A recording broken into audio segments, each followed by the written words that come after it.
444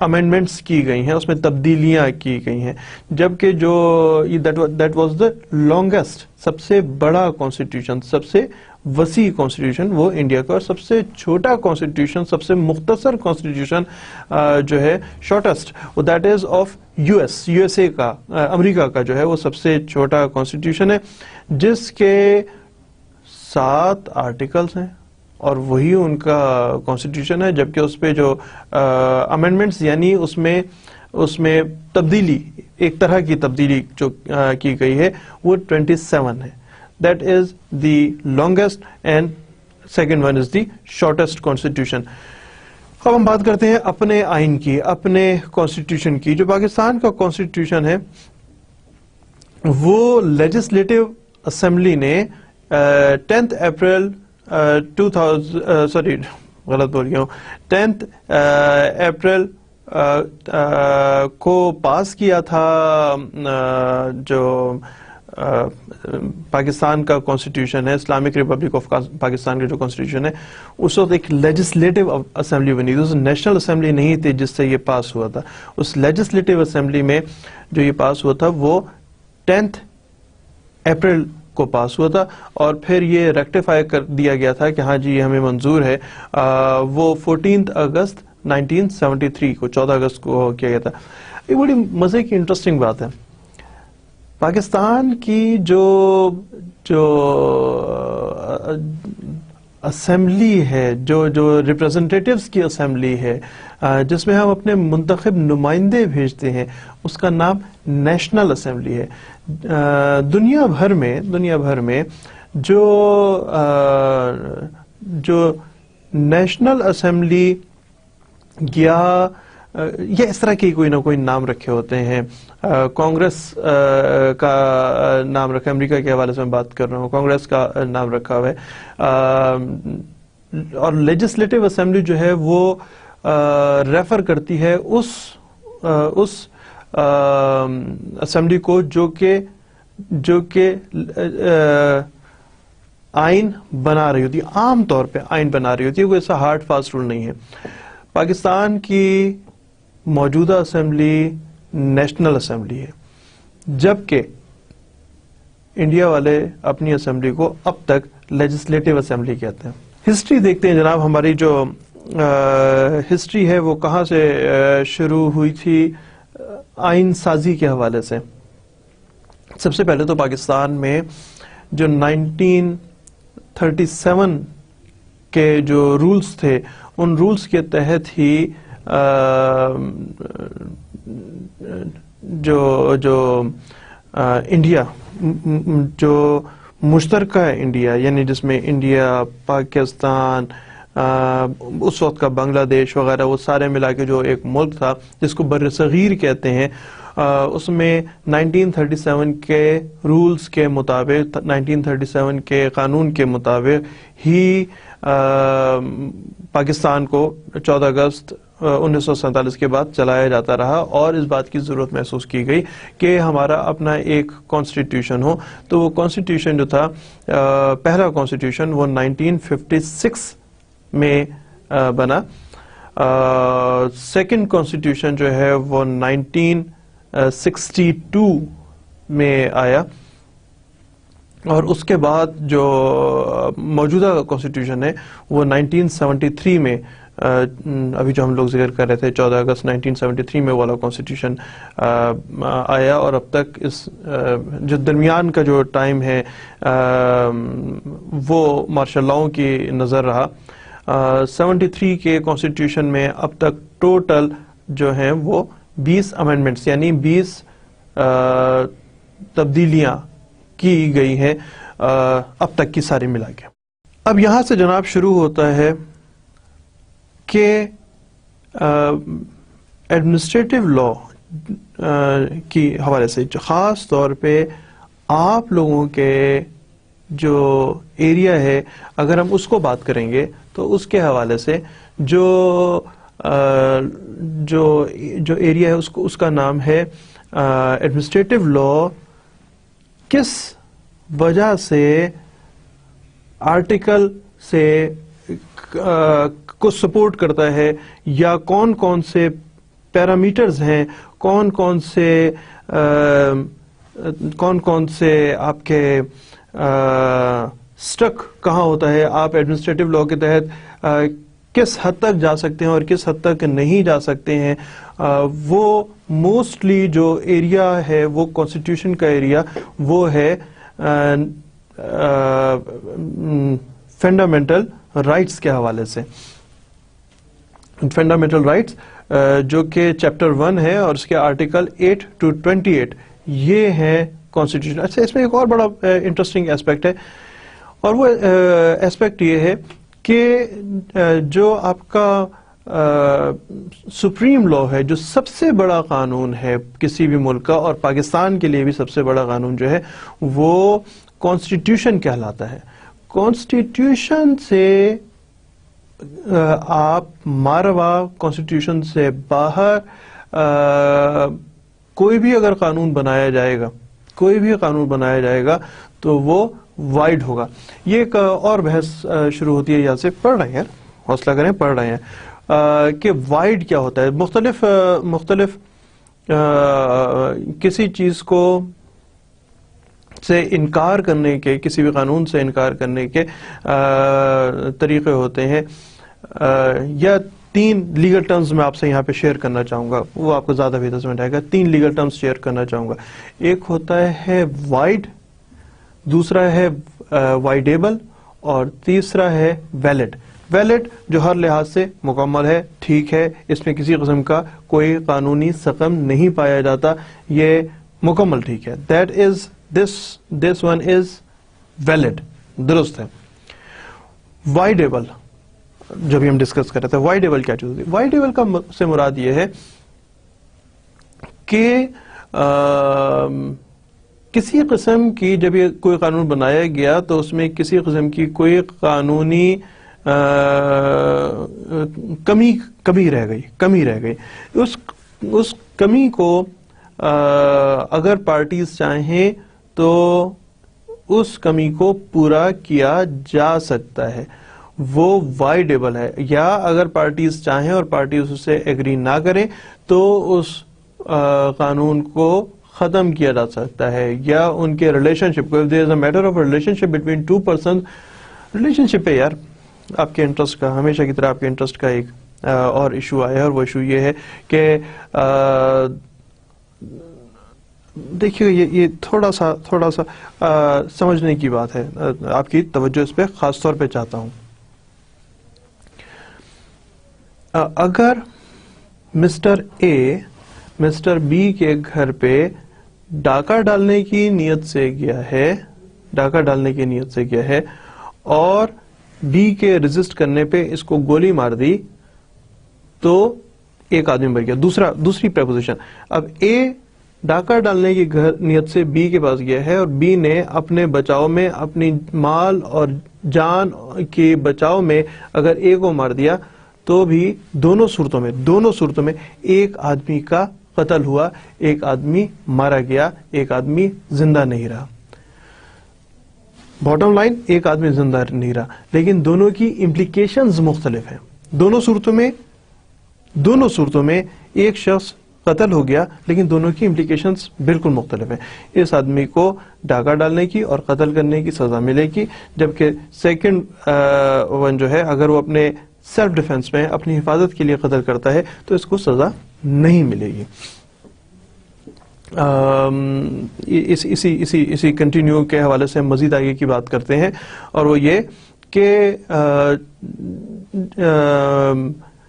اگر 2 لوگوں کے درمیان ایک لڑکا, آپ کو کہتا ہے آپ کے انٹرسٹ کا سبجیکٹ ہے, ایک لڑکا اور ایک لڑکی کی شادی ہوتی ہے تو ان کے درمیان علیحدگی کی مختلف وجہ ہو سکتی ہیں. باٹم لائن مختلف وجہ ہیں, باٹم لائن یہ کہ الگ ہو گئے ہیں, لیکن اس الگ ہونے کی وجہ مختلف ہو سکتی ہے.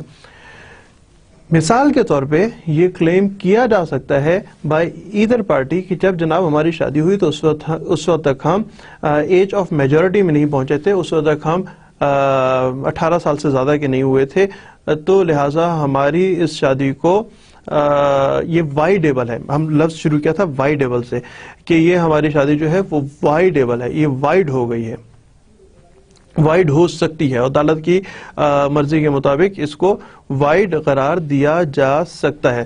تیسرا وائڈیبل سے آپ کو سمجھ آیا، وائڈ کا اگر لفظ وائڈ استعمال ہو تو اس کو لیگل ٹرم ہے وائڈ ایب انیشیو، یعنی پہلے دن سے ہی باطل، یعنی یہ سمجھا جائے کہ یہ قانون یا یہ جو ان کا آپس میں لوگوں کا آپس میں ریلیشن شپ ہے یہ کبھی آیا ہی نہیں، یہ کبھی بنا ہی نہیں، یہ کبھی ہوا ہی نہیں، یہ کبھی ایگزسٹ ہی نہیں کیا، اس ریلیشن شپ نے کبھی ایگزسٹ کیا ہی نہیں۔ دیٹ واز وائڈ ایب انیشیو فرام ڈے ون۔ ایسے قانون کا کوئی وجود ہی نہیں ہے، اس کو کہتے ہیں وائڈ ہونا۔ سو فنڈامنٹل رائٹس جو ہیں وہ اگر کوئی قانون بنایا جائے آئین سے متصادم، آئین کے اگینسٹ، آئین سے ماروا، آئین سے باہر اگر کوئی قانون بنا لیا جائے، آئین سے جو آئین کو سپرسیڈ کرتا ہو، جو آئین نے رستے متعین کیے ہیں، جو آئین نے طریقہ کار بتایا ہے، اس طریقہ کار سے آگے کی بات اگر کوئی قانون بنا بھی دیا جائے تو پریویل کون سا کرے گا؟ پریویل کرے گا آئین، پریویل کرے گا کانسٹیٹیوشن، دوسرا قانون جو ہے وہ پریویل نہیں کرے گا۔ مثال کے طور پہ، مجھے امید آپ کو یہ بات سمجھ آ رہی ہوگی، مثال کے طور پہ اگر یہ قانون بنا دیا جائے کہ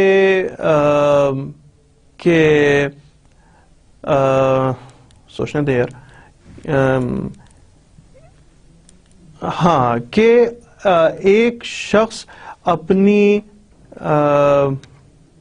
بیٹی سے شادی کر سکتا ہے، نہیں ہو سکتا، ظاہر ہے نہیں ہو سکتا۔ میں صرف ایگزامپل سمجھانے کی آپ کو کوشش کر رہا ہوں۔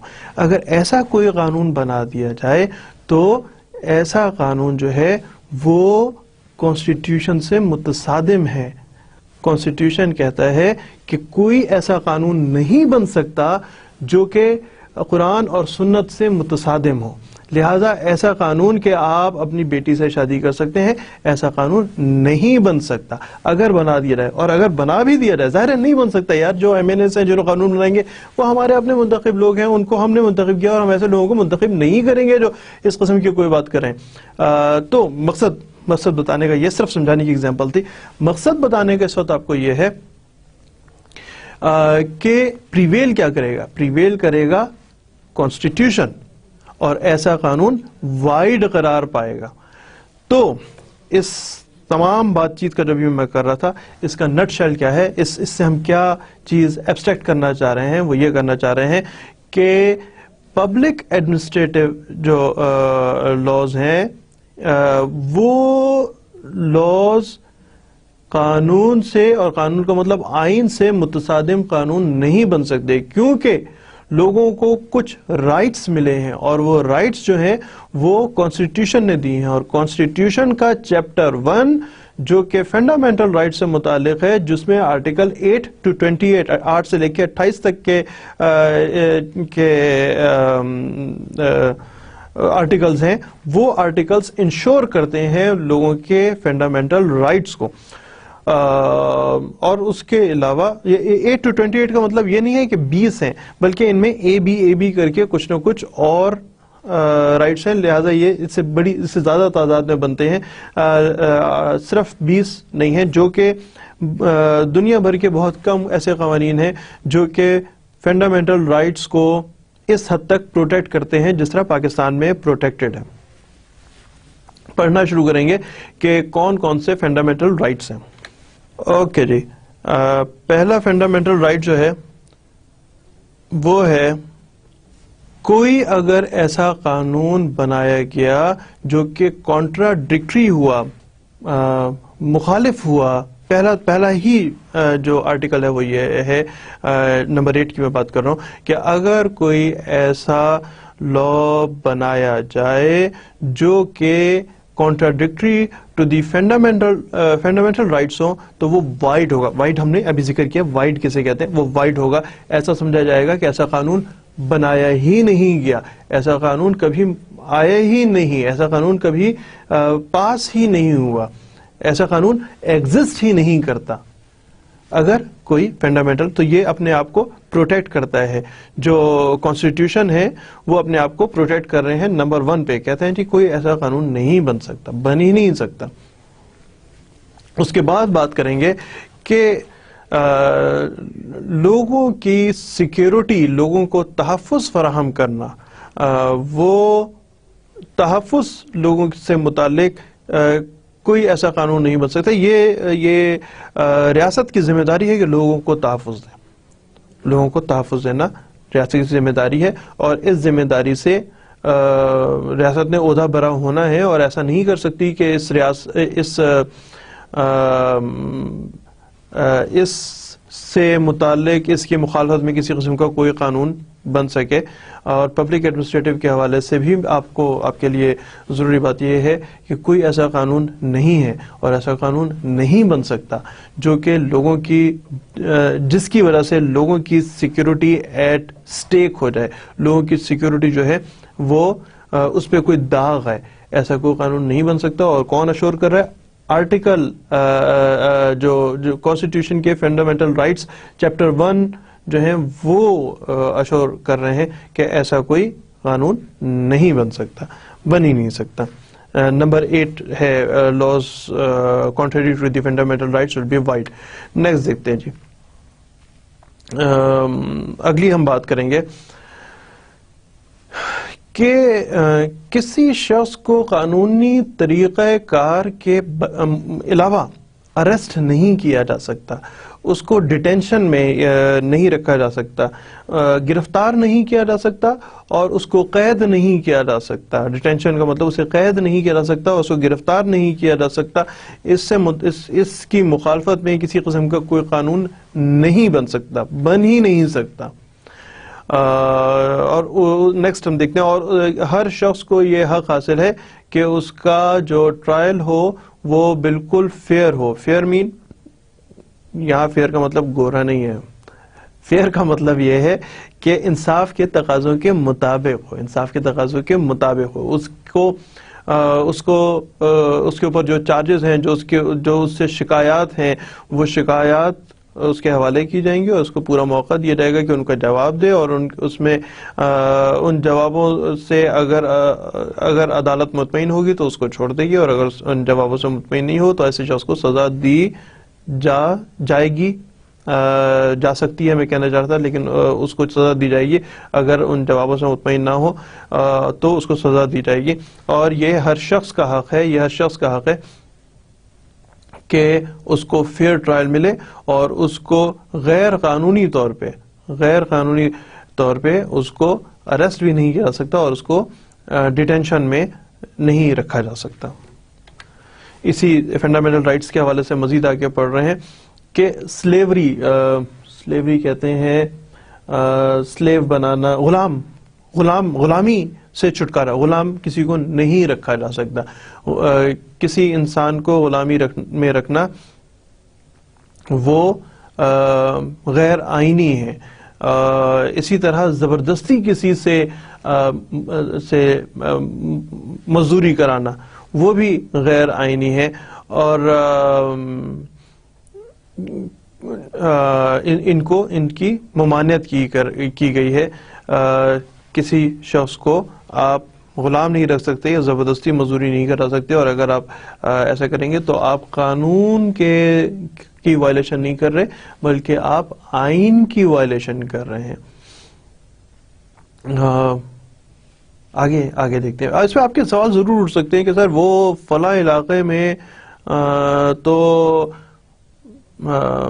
جو زمیندار ہے، اس زمیندار کے کمی وہ تو جناب زبردستی کام کراتے ہیں، اور وہ جانا چاہیں اپنا علاقہ چھوڑ کے تو ان کو جانے بھی نہیں دیا جاتا، اور ان پہ ظلم و ستم رکھا جاتا ہے.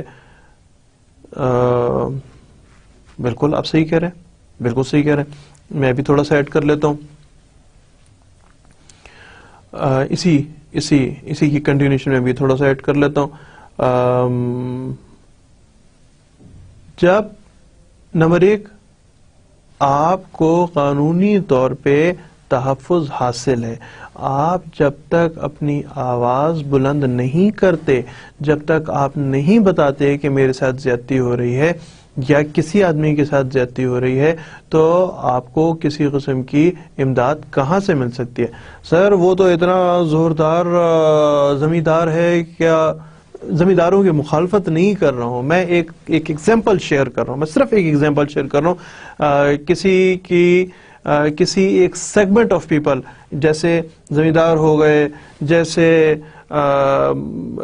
تاجر حضرات ہو گئے، جیسے بھٹے والے ہو گئے، جیسے میں کسی ایک سیگمنٹ آف پیپل کے خلاف بالکل بات نہیں کر رہا ہوں. میرا اس وقت بتانے کا مقصد یہ ہے کہ اگر آپ کو کوئی شکایت ہے تو آپ کے پاس اس کی ریمیڈی موجود ہے. ریمیڈی آپ اس کا ازالہ کر سکتے ہیں. آپ کے پاس آپشن، اپرچونٹی ہے کہ قانون ایگزسٹ کرتا ہے، قانون اویلیبل ہے، قانون موجود ہے. اس قانون پہ چلنے کے لیے آپ کو اپنی آواز بلند کرنی ہوگی.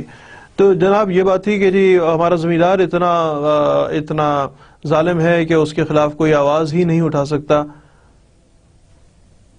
تو آواز تو اٹھانی پڑے گی، بتانا تو پڑے گا.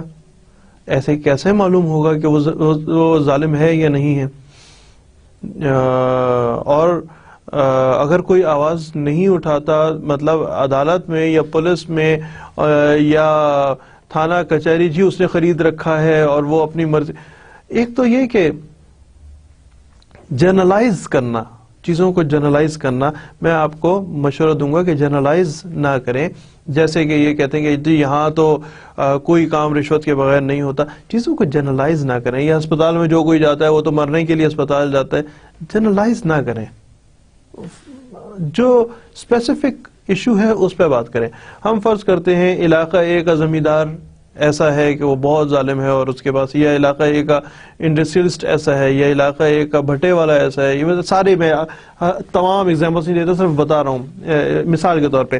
اگر کوئی ایسا شخص ہے تو آپ کے پاس یہ نمبر 1 اپنی آواز بلند کرے، اور ہمارا just become a believer of your system, کہ آپ کے پاس یہ آپشن موجود ہے کہ آپ اپنی آواز. دیکھیے مجھے ایک مثال یاد آ گئی. ایک تو یہ جملہ مکمل کرنا چاہ رہا تھا کہ اپنی آواز کو ضرور بلند کریں.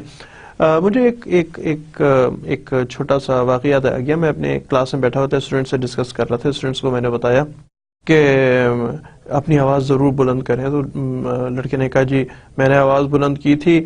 ایک آدمی تھا، وہ اپنی بیوی کو باہر مارتا تھا، گھر پہ مارتا تھا.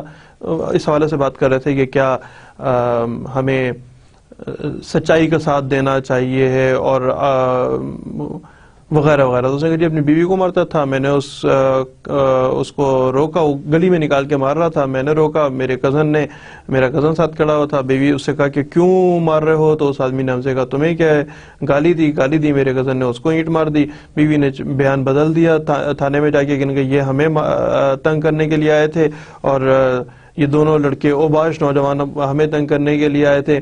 اور پھر مجھے علاقہ جانتا تھا کہ یہ آدمی اپنی بیوی کو مارتا ہے، تو ہمیں تھانے کے سامنے بھی پیش ہونا پڑا. 2-3-4 گھنٹے وہاں گزارنے پڑے. یہ زیادہ ٹائم گزارنا پڑا. ابا جی کے ساتھ بھی معافیاں، چودھری صاحب سے بھی معافیاں، ساری چیزیں معافیاں ہو گئیں. تو میں تو جی آواز نہیں بلند کروں گا.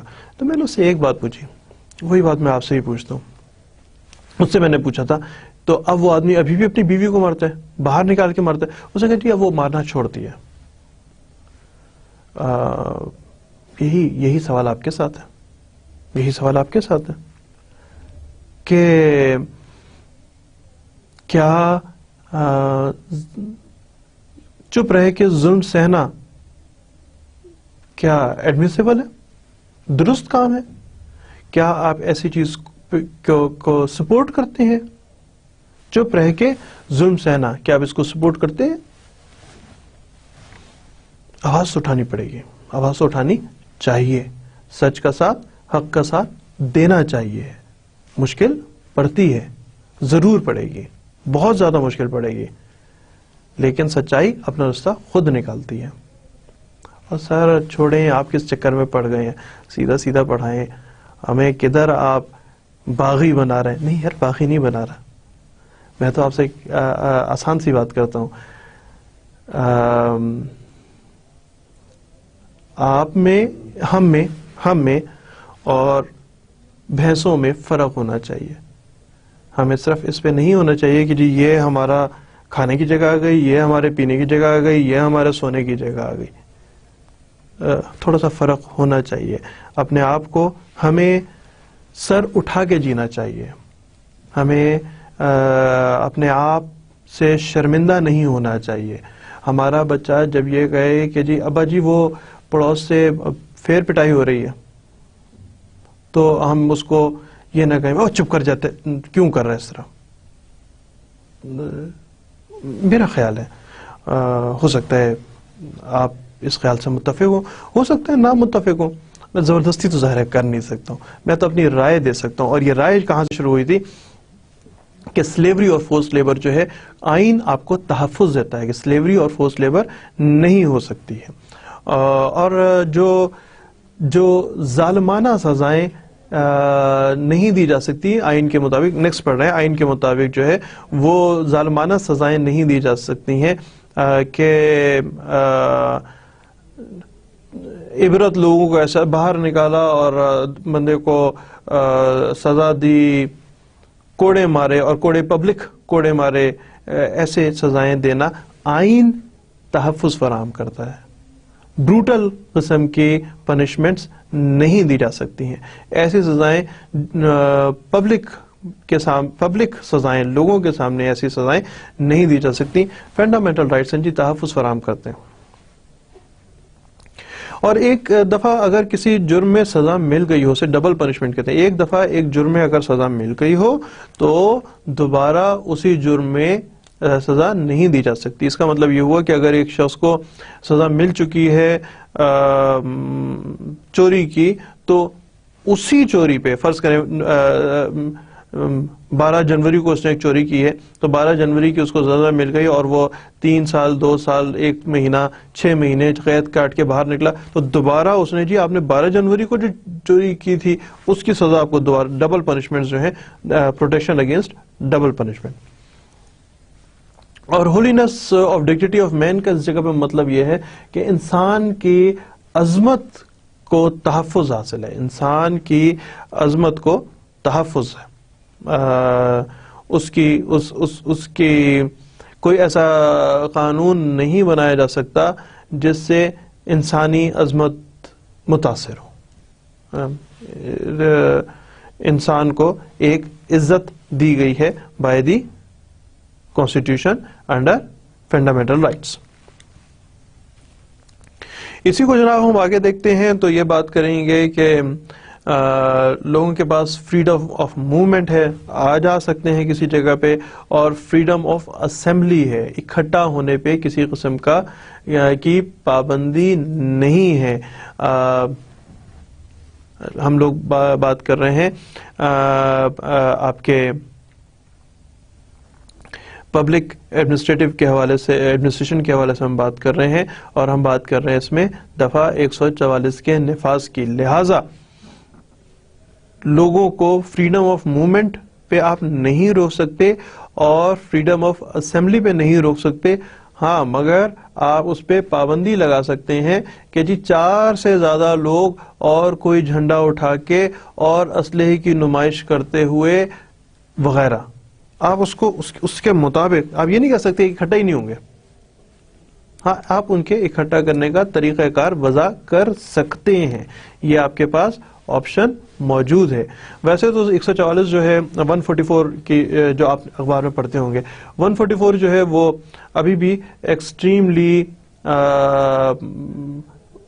وہ لوگوں کو اس پہ کافی سارے اعتراضات ہیں کہ جی ایسا ہو سکتا ہے، نہیں ہو سکتا، وغیرہ وغیرہ کی بات چیت ہوتی ہے کہ 144 دفعہ 144 درست ہے یا نہیں ہے. لیکن اس کی حوالے سے آپ کو یہ بتا رہا ہوں کہ فریڈم آف موومنٹ اور فریڈم آف اسمبلی جو ہے وہ کانسٹیٹیوشنل رائٹ ہے جس کو واپس نہیں لیا جا سکتا. اسی طرح فریڈم آف ایسوسیشن، کوئی ایسوسیشن کا مطلب ہے کہ لوگ اگر کسی یونین سازی، آپ اس پبلک ایڈمنسٹریشن کے حوالے سے میں خاص طور پر بات کروں گا، جو یونین بنانا اس سے نہیں روکا جا سکتا. لوگ اگر کوئی ایسوسیشن بنانا چاہیں، کچھ لوگ مل کے اگر کوئی آرگنائزیشن بنانا چاہیں تو اس سے ان کو نہیں روکا جا سکتا.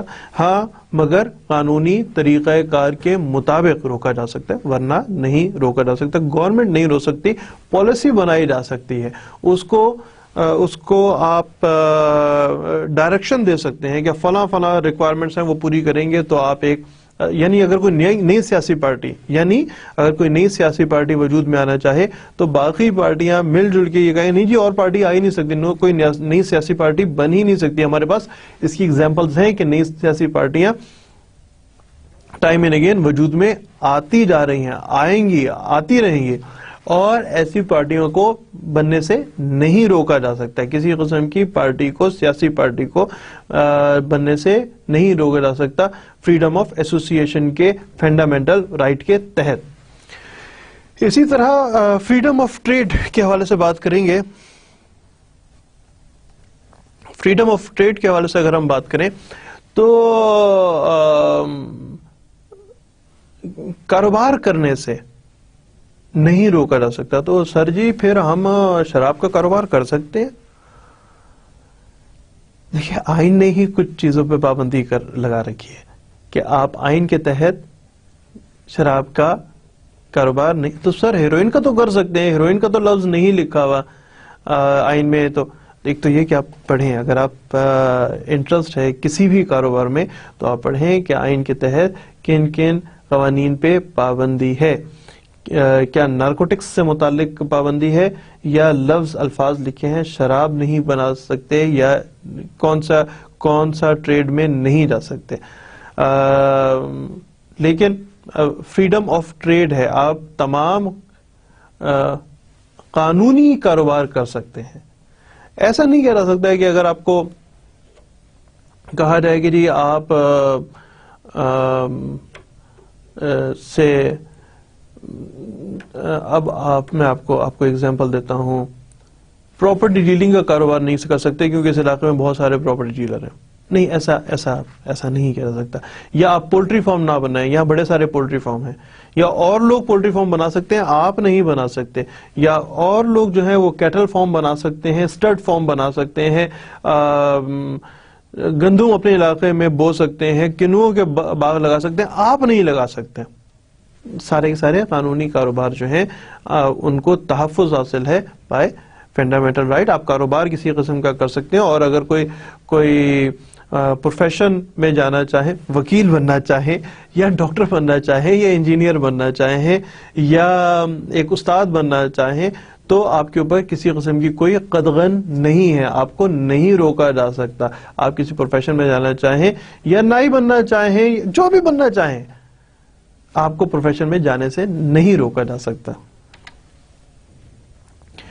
آپ کو فریڈم آف سپیچ ہے، fundamental rights. Freedom of speech کا مطلب یہ ہے کہ آپ اپنی زبان سے، اپنی تحریر سے، اپنے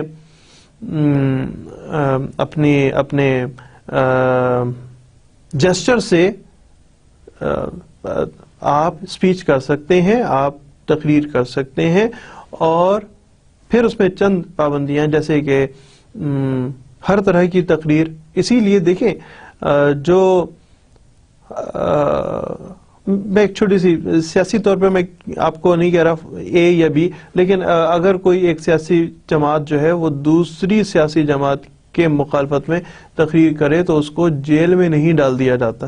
فریڈم آف سپیچ ہے، آپ اپنا بیان، اپنی تقریر کر سکتے ہیں. اور جو رائٹ آف انفارمیشن، آپ کو معلومات کے حصول پہ نہیں روکا جا سکتا. لہٰذا اخباروں میں آپ جو کچھ بھی پڑھتے ہیں، جو کچھ بھی دیکھتے ہیں، اس پہ آپ کو جرنلسٹ کو خاص طور پہ پتا ہے کہ انہیں فریڈم آف انفارمیشن کے حوالے سے وہ جب چاہتے ہیں تو ان کو انفارمیشن کا حصول ہو جاتا ہے، سوائے ایسی معلومات کے جو کہ ریاست پاکستان کو کسی قسم کی کوئی گزند پہنچائے، کوئی تکلیف دے کوئی ریاست کو، کہ حق میں نہ ہو کسی قسم کی کوئی انفارمیشن کا لیک آؤٹ ہونا، وہ ایک الگ بات ہے، ورنہ رائٹ آف انفارمیشن کے تحت آپ کو انفارمیشن کا حصول ممکن ہے۔ اسی طرح جناب اگر ہم آگے چلتے ہیں تو پتہ لگے گا کہ فریڈم آف پروفیس ریلیجن، یعنی آپ اپنے مذہبی عقائد کے مطابق جو فریڈم اپنی ادائیگی کر سکتے ہیں اپنے مذہبی عقائد کے مطابق۔ لہذا کسی بھی مذہب سے تعلق ہو، یعنی وہ چاہے عیسائی ہوں یا ہندو ہوں یا قادیانی ہوں یا جو بات کریں گے اگر ہم جو آگ کی پرستش کرنے والے، مجھے ان کا ایگزیکٹ نام ذہن میں نہیں آ رہا، معافی چاہتا ہوں ان لوگوں سے، مجھے ان کا نام زرتش میرے خیال ہے انہیں کہتے ہیں، زرتش ہوں، مسلمان ہوں یا کوئی بھی ہو، ان کو فریڈم ہے اپنی مذہبی رسومات ادا کرنے کے لیے، اور وہ اپنے مذہبی انسٹیٹیوشنز کو مینجمنٹ کر سکتے ہیں۔ سکھ اپنے سکھ سے مراد سکھ ہی نہیں ہے، تمام جو مذہبی ہیں وہ اپنے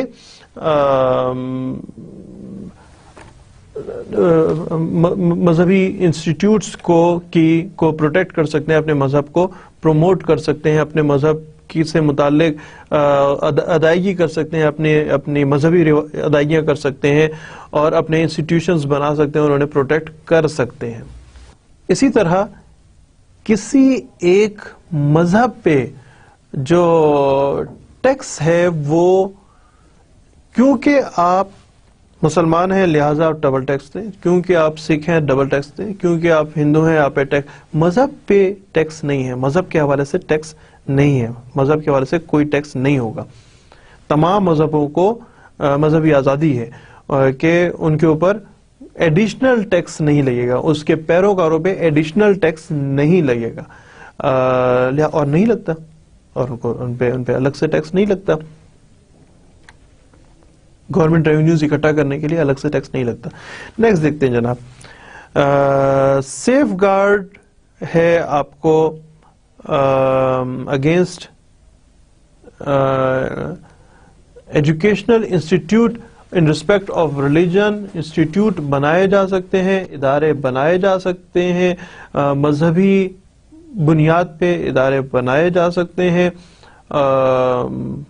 اس کو پروٹیکشن حاصل ہے،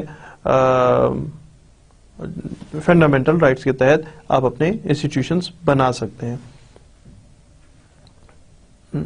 بہت لمبی بحث ہے کہ آج تک پاکستان نے، ظاہر ہے 47 آنورڈز خاص طور پہ اور اس سے پہلے بھی کبھی پاکستان نے ایسا نہیں دیکھا کہ کیونکہ آپ ایک عیسائی ہیں لہٰذا آپ کانوینٹ مزید نہیں بنا سکتے وغیرہ، نہیں، ایسا نہیں ہے، آپ اپنے اسکولنگ سسٹم بنا سکتے ہیں، ریلیجن بیسڈ بھی بنانا چاہیں، کانوینٹ ایسا نہیں ہے لیکن اگر آپ اپنے ریلیجن انسٹیٹیوٹس بنانا چاہیں تو وہ بنا سکتے ہیں۔ مذہبی آزادی ہر مذہب کو مکمل طور پہ حاصل ہے۔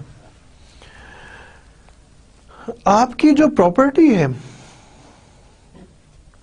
اس کو مکمل طور پہ سیف گارڈ ہے، اس کو قانونی تحفظ حاصل ہے، کیونکہ بعض ریاستوں میں ایسے قوانین تھے جب ختم ہو گئے ہیں، ایسے قوانین تھے کہ جو کوئی شخص اپنی پراپرٹی نہیں، پرسنل پراپرٹی نہیں رکھ سکتا، وہاں اپنی کچھ پراپرٹی بنا سکتا ہے لیکن الٹیمیٹلی اس تمام پراپرٹی کا جو اونرشپ ہے وہ ریاست کے پاس تھی۔ نہیں، ایسا نہیں ہے، پاکستان میں تو کبھی ایسا نہیں ہے، ہمارے ہاں لوگ پراپرٹی رکھ سکتے ہیں، پراپرٹی بیچ سکتے ہیں، وہ ان کے اپنے نام پہ، اور اس کے بعد ان کے جس کو بیچنا چاہیں بیچ دیں، اور اگر خود بغیر بیچے چلے جائیں تو جس بھی مذہب سے تعلق ہوگا، اور اگر مسلمانوں کے حوالے سے اگر ہم خاص طور پہ، کیونکہ میجورٹی میں کہ اسی حوالے سے میں بات کر رہا ہوں، یا تو ان کے مذہب کے حوالے سے، اور مسلمان ہونے کے ناطے قرآن اور سنت میں جو طریقہ کار متعین کیا گیا ہے اس کے مطابق پراپرٹی کی ڈسٹریبیوشن ہوگی، پراپرٹی کی ڈسٹریبیوشن ہوتی ہے۔ ریاست خود کسی پراپرٹی پہ قبضہ نہیں کر سکتی ہے، لہذا اگر گورنمنٹ نے بھی کوئی پراپرٹی حاصل کرنی ہو تو اس پراپرٹی کو ایکوائر کیا جاتا ہے، اس پراپرٹی کا حصول کیا جاتا ہے، اس پراپرٹی کے اگینسٹ ادائیگی کی جاتی ہے۔ ایسا نہیں کرتے کہ جی یہ ہم نے خاردار تار کھینچ دی ہے اور اب یہاں یہ ہماری پراپرٹی ہے، یہ گورنمنٹ آف پنجاب یا گورنمنٹ آف KPK یا گورنمنٹ آف بلوچستان یا گورنمنٹ آف سندھ کی یہ پراپرٹی ہو گئی ہے کیونکہ ہم نے یہاں تاریں کھینچ دی ہیں۔ نہیں، اگر کوئی آپ کو زمین چاہیے تو اس کے لیے بھی پبلک ایڈمنسٹریٹو صاحبان، اگر آپ لوگوں کو بھی کوئی زمین کبھی چاہیے ہو تو اس کا طریقہ کار یہ ہوگا کہ اس علاقے میں اس علاقے کے لوگوں کی کو باقاعدہ ادائیگی کرنی ہوگی، تبھی آپ کوئی زمین حاصل کر سکتے ہیں۔ ایئرپورٹ بنانا ہے نیا، تو فرض کریں گورنمنٹ نے نیا ایئرپورٹ بنانا ہے، تو ایئرپورٹ کے لیے ایسا نہیں کری کیونکہ گورنمنٹ لوگوں کی ہے اور لوگوں کو اس سے فائدہ ہوگا، لہٰذا ہم ایک جگہ پہ ہم نے خاردار تاریں کھینچ دی اور یہاں پہ ہم آئندہ ایئرپورٹ بنائیں گے اور یہ جگہ اب ہماری یعنی گورنمنٹ کی ہو گئی، یعنی اب گورنمنٹ کے تھرو ریاست کی ہو گئی ہے۔ واضح رہے کہ گورنمنٹ اور ریاست دو مختلف چیزیں۔ ریاست کیا ہے؟ ریاست پاکستان جو کہ ہمیشہ کا رہنے والا ادارہ ہے، اور گورنمنٹ کیا ہے؟ گورنمنٹ ایک سیاسی نظام ہے جو کہ گورنمنٹ کبھی پارٹی اے کی ہوتی ہے، پھر پارٹی بی کی ہوتی ہے، پھر پارٹی سی، پھر پارٹی اے، پھر پارٹی سی، مختلف طور پہ گورنمنٹس چینج ہوتی رہتی ہیں۔ تو آپ یہ کلیم نہیں کر سکتے کہ جی کیونکہ یہ گورنمنٹ نے ریاست پاکستان کا ایک انسٹیٹیوٹ، ایک ڈیم بنانا ہے، ایک روڈ نکالنی ہے کسی علاقے سے، ایک ایئرپورٹ بنانا ہے، یا اسی طرح کا کوئی اور پروجیکٹ ہے جس کے تحت آپ کہیں گے اب یہ زمین جو ہے وہ ہماری ہو گئی ہے۔ نہیں، وہ زمین آپ کی نہیں ہوگی، بلکہ آپ کو اس سے متعلق ادائیگیاں کرنی ہوگی۔ یہ ایک میں نے کہا تھا بڑا انٹرسٹنگ ٹاپک ہے، اس میں میں ذرا سا اور آگے چلتا ہوں۔ جو سب رجسٹرار یعنی تحصیلدار کے باہر کے آفس کے باہر سارے پاکستان میں ہی ایک چارٹ لگا ہوتا ہے، عام طور پہ بلیک بورڈ، جو اسکولوں میں نہیں ہوتے بلیک بورڈ، اس طرح کا بلیک بورڈ لگا ہوتا ہے۔ اس بلیک بورڈ پہ لکھا ہوتا ہے ہر علاقے کا نام اور اس سے متعلق اس پہ اس کی ایک قیمت لکھی ہوتی ہے کہ پر کنال فرض کرتے ہیں کہ میں راولپنڈی کی ایک ایگزامپل دیتا ہوں کہ فرض کرتے ہیں راولپنڈی میں راجہ بازار کے جو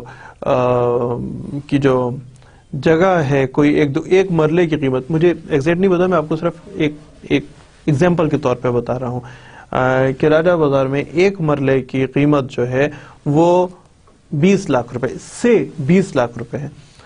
لہذا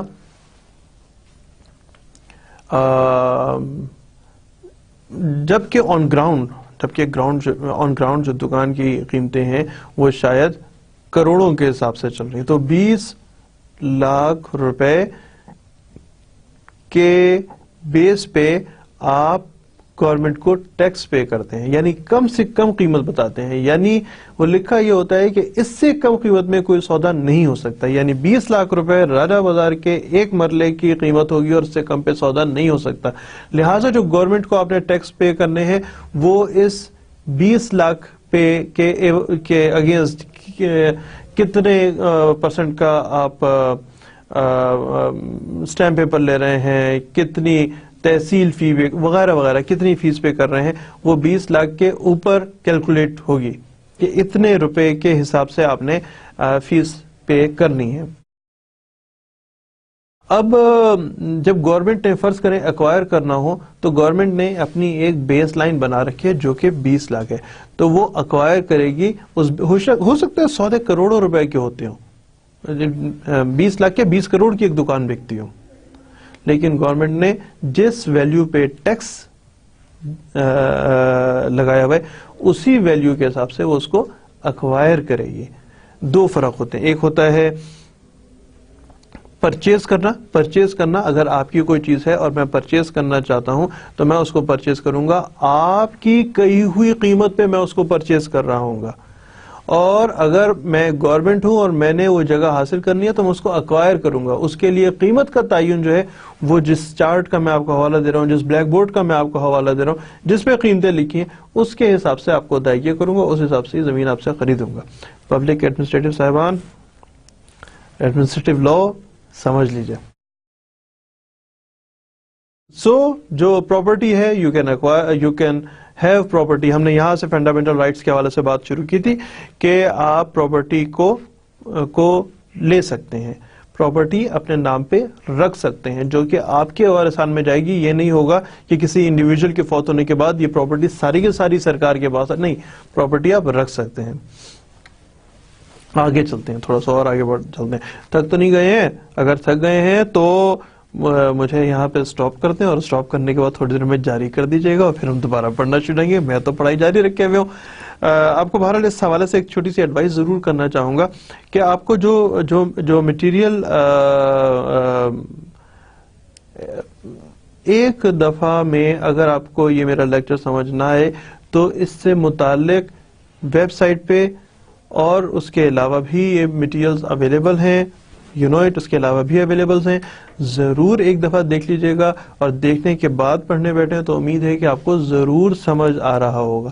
دوبارہ پڑھ لیجئے گا، یہ لیکچر آپ کو پھر بھی سمجھ آ رہا ہوگا، لیکن ایڈوائس یہی ہے کہ اس سے متعلق کچھ میٹیریل پڑھ لیں تب آپ کو زیادہ بہتر طور پہ سمجھ آئے گا. مثال کے طور پہ جس وقت ہم فنڈامنٹل رائٹس پڑھ رہے ہیں، یہ فنڈامنٹل رائٹس جو ہیں یہ بھی نیٹ پہ اویلیبل ہیں، ان کو آپ ایک دفعہ دیکھ لیں. صرف فنڈامنٹل رائٹس لکھیں، پاکستان لکھیں، وہ رائٹس آ جائیں گے. ان رائٹس کو ایک دفعہ پڑھ لیں، ان کی ڈیٹیل ایک دفعہ پڑھ لیں. یہاں تو میں آپ کو سمجھانے کے لیے اتنا ظاہر ہے سلائڈس میں اتنا تفصیل کے ساتھ آپ کو نہیں ادروائز نہیں پڑھایا جا سکتا. یہ لکھا ہوا ہے، اس کو دیکھ لیجئے گا، تھوڑا سا پڑھ لیجئے گا. خیر، فنڈامنٹل رائٹس کے حوالے سے ہی ابھی ہم لوگوں نے پراپرٹی کا کیا تھا کہ پراپرٹی رکھ سکتے ہیں، اور پراپرٹی رائٹس یعنی پراپرٹی کیسے تقسیم ہوگی، قرآن و سنت کے مطابق، آئین کے مطابق، قانون کے مطابق کیسے تقسیم ہوگی، پراپرٹی رائٹس آگے کیسے ٹرانسفر ہوں گے، یا پراپرٹی کسی کو بیچ سکتے ہیں یا نہیں بیچ سکتے، اس کو بھی لیگلی، اس کو بھی آئینی طور پہ، اس کو بھی قانونی طور پہ پروٹیکشن حاصل ہے. نیکسٹ دیکھتے ہیں، تمام عوام برابر ہیں. ایسا نہیں ہے کہ کوئی اعلیٰ خاندان کا یا کوئی لوور سائڈ کے خاندان کا انسان ہے. تمام انسان برابر ہیں. میں آپ کو صرف ریمائنڈ کرانا چاہ رہا ہوں، اپنے ملک کے پڑوس میں دیکھیے گا کہ تمام انسان برابر ہیں. پاکستان میں تمام انسان برابر ہیں، اور یہ تحفظ ہمیں آئین دیتا ہے. ہم تمام انسان برابر ہیں، چاہے وہ کسی بھی اچھے یا برے، اعلیٰ یا گھٹیا تو نہیں کہنا چاہیے، لیکن اس صرف ایگزامپل سمجھنے کے لیے اعلیٰ یا ادنا خاندان سے تعلق رکھتا ہو، تمام انسان پاکستان میں برابر ہیں. ہر شخص کو تعلیم حاصل کرنے کا حق ہے. تعلیم لازمی، اور تعلیم ہر شخص کو حق ہے کہ وہ تعلیم حاصل کرے. اور تعلیم حاصل کرے سے مراد یہ کہ اس کی اپنی مرضی ہے کہ وہ کس قسم کی دینی، دنیاوی، دینی میں بھی میوزک سے متعلق تعلیم لینا چاہتا ہے، یا وہ جو فنون لطیفہ، میوزک تو خیر اسی میں آ جاتا ہے، اس سے متعلق کچھ سیکھنا چاہتا ہے، فقہ پڑھنا چاہتا ہے. ہر شخص کو اختیار ہے. یہ نہیں کہا جا سکتا ہے کہ بھئی کیونکہ آپ ایک مسلمان ہیں، لہٰذا آپ میوزک کی تعلیم نہیں لے سکتے، لہٰذا آپ وہ جو کلچر کہتے ہیں نا، وہ جو مجسمہ سازی، وہ آپ نہیں بنا سکتے کیونکہ آپ مسلمان ہیں وغیرہ. نہیں، آپ کو اختیار ہے، آپ جس قسم کی تعلیم حاصل کرنا چاہیں اس قسم کی تعلیم حاصل کر سکتے ہیں. That is a right of education. آپ کو یہ آپ کا حق ہے کہ آپ تعلیم حاصل کریں. ویسے میری ذاتی خیال میں یہ آپ کا حق نہیں ہے کہ آپ تعلیم حاصل کریں، یہ اس سے کہیں بڑھ کے، یعنی یہ آپ کا فرض ہے کہ تعلیم حاصل کریں. ضرور پڑھیں، جتنا پڑھ سکتے ہیں، جس وقت تک پڑھ سکتے ہیں ضرور پڑھیں. اور ویسے بھی پڑھنے کے لیے کوئی عمر کی کوئی لمیٹیشن نہیں ہے کہ فلاں عمر کے بعد آپ مزید آگے نہیں پڑھ سکتے. جس بھی عمر میں ہے پڑھیں. کتاب سے دوستی ہمیشہ فائدہ مند رہتی ہے. بطور وکیل آپ کو بتا رہا ہوں کہ ہمیں تو پڑھنا پڑتا ہے یار، اور بہت پڑھنا پڑتا ہے، بہت پڑھنا پڑتا ہے. اور پہلے ذرا سا کبھی کبھار ہوتا تھا کہ تکلیف ہوتی تھی، یار ایک ختم ہوا، اب دوسرا لا ڈائجسٹ آ گیا، اس کو پڑھنا شروع کریں، پھر ایک اور آ گیا، اس کو اب تو مزہ آتا ہے کہ اور صرف میں آپ کو اپنے لیگل ڈائجسٹ کے حوالے سے بات نہیں کر رہا، ہر طرح کی بک پڑھنے میں مزہ آتا ہے. لہٰذا اگر آپ کبھی جائیں کسی وکیل کے آفس میں تو آپ دیکھیں کہ وہاں بہت ساری بکس رکھی ہوئی ہیں، اور تقریباً ساری جو موجود ہوتی ہیں وہ ہم لوگوں نے وکلا نے پڑھی ہوتی ہیں. یہی ریکمینڈڈ ہے اپنے پرسنل ایکسپیرینس سے. پرسنل مین تمام وکیلوں کے ایکسپیرینس کی بات بتا رہا ہوں کہ کتاب سے دوستی ہمیشہ فائدہ مند رہتی ہے. ضرور پڑھیں. یہ آپ کا آئین تو آپ کو کہتا ہے کہ رائٹ آف ایجوکیشن، لیکن سجسٹڈ یہ ہے کہ it's your not only your right, that is your duty کہ آپ پڑھیں اور پڑھیں. ہر طرح کا جس بھی سبجیکٹ پہ آپ کا انٹرسٹ ہے اس پہ ہی، لیکن پڑھیں. بہت ساری بکس پڑھ سکتے ہیں، پڑھا کریں، بہت مزے کی چیز ہوتی ہے. ڈسکریمنیشن نہیں کر سکتے کہ بھیا مسٹر اے اور مسٹر بی، آپ تو جا سکتے ہیں اس پبلک پلیس میں، سینما پہ جانا پبلک پلیس کے حوالے سے، یا لائبریری میں جانا، یا پارک میں جانا، یا سیر کرنے گئے ہیں تو جناب لاہور فرض کریں سیر کرنے گئے ہیں تو جو لاہور فورٹ ہے ادھر جانا، یا کسی بھی جگہ پہ جانا، اس میں ڈسکریمنیشن نہیں ہے کہ جناب فلاں جائیں، آپ نہیں جا سکتے. پبلک پلیس ہے، ایکسس ٹو ایوری ون، جو کوئی چاہے جانا چاہے وہ جا سکتا ہے، کسی قسم کی کوئی پابندی نہیں ہے. توجہ کیجئے گا، ایڈمنسٹریٹو لا کوئی پابندی نہیں لگائی جا سکتی ہے. پبلک پلیس سے جانے پہ کوئی پابندی نہیں لگائی جا سکتی ہے. It is protected by the fundamental rights.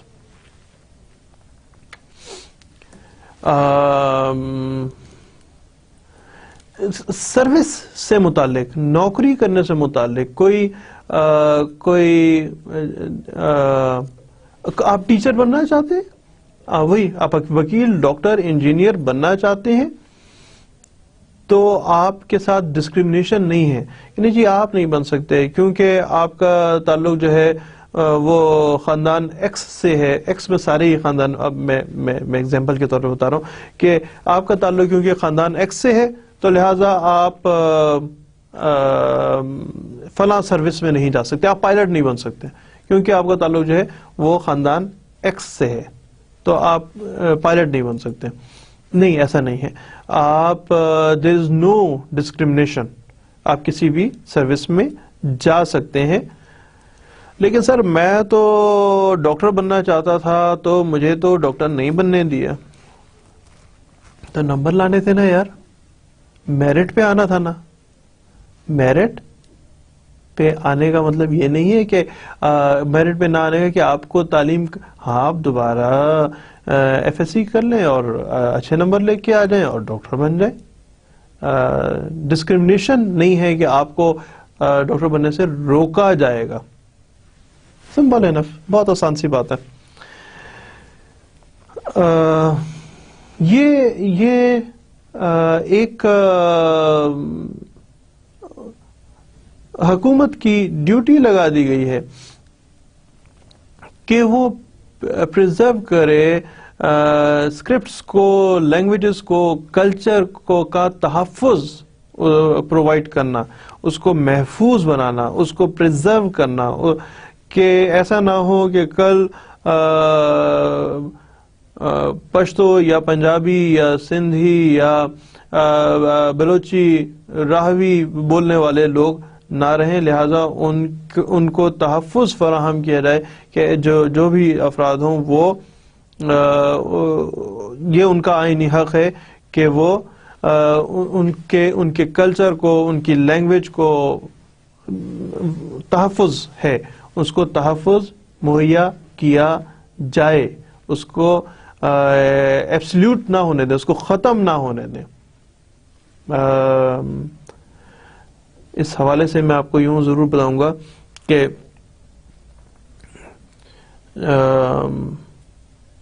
کوئی ایک خاص پہلے ایک جو لوک ورثہ, آپ نے شاید نام سنا ہو, اسلام آباد میں ایک سیٹ اپ بنا ہوا ہے جس میں تمام لوک فنکار جو ہیں ان کی جو ان کے گائے ہوئے گانے, ان کے گائے ہوئے ان کے بنائے ہوئے آرٹ کی چیزیں, اس کو پریزرو کیا گیا ہے. اور بھی انسٹیٹیوٹس ہیں اس طرح کے. And this is it. Thank you very much. امید ہے کہ آپ کو آج کا ٹاپک سمجھ آیا ہوگا. اگلا ٹاپک جو ہے جناب ہمارا, وہ ہم اگلے جس ٹاپک پہ بات کریں گے وہ ہے فیکٹرز جو رسپانسبل ہیں for the development of administrative law. Administrative law میں کون کون سے فیکٹرز ہوں گے, ہم اس پہ بات کریں گے. ہم اس چیز پہ بات کریں گے کہ ایڈمنسٹریٹو لا کی گروتھ کے کیا وجوہات ہیں. ہم اس پہ بات کریں گے کہ ایڈمنسٹریٹو لا کیوں کر پسند کیا جاتا ہے تمام دنیا میں, اور خاص طور پہ پاکستان کے حوالے سے بات کریں گے کہ ایڈمنسٹریٹو لا کی پروموشن کیوں کر ہو رہی ہے, لوگ اس کو کیوں کر پسند کر رہے ہیں. ہم اس پہ بات کریں گے کہ ایڈمنسٹریٹو لا کے ڈیولپمنٹ کے وجوہات کیا ہیں. بریک کے بعد, یعنی جب ہم اگلی دفعہ بیٹھیں گے تو اس حوالے سے بات کریں گے. Thank you very much. بہت مہربانی.